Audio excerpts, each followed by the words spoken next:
کله چې ما غوښتل چې د انګلیس ژبه زده کړم نو په پیل کې ما یو ډول شرم او ویره احساسوله او دا تر ټولو غلط دي.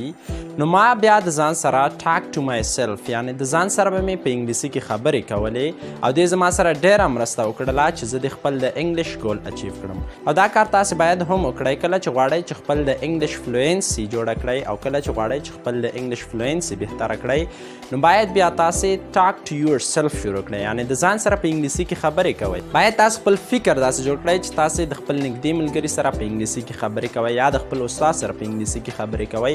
نو دا به تاسو سره مرسته وکړي چې تاسې د انګلیش فلوینسي جوړه کړي او دا به تاسې سره مرسته وکړي چې تاسې په انګلیسي باندې زر خبرې وکړئ. بس په یوازې ځای کې کښېنئ په انګلیسي کې د ځان سره فکر کوئ لکه زه چې به څنګه مکتب ته تلم. کله چې به زه مکتب ته تلم نو پلار به ما دا سوچ او فکر په انګلیسي کې کولو چې زه اوس مکتب ته ځم دا جمله به زه په انګلیسي کې څنګه وایم. زه په 12 بجې د مکتب څخه رخصتېږم دا جمله به زه په انګلیسي کې څنګه جوړوم. دې او دې ته ورته نورې جملې به ما د ځان سره په انګلیسي کې جوړولې او دې زما سره مرسته وکړله چې زه دې په انګلیسي باندې اوس خبرې کوم. بس څلورمه طریقه دا شوله چې ټاک ټو یور سیلف د خپل ځان سره په انګلیسي کې خبرې کوئ.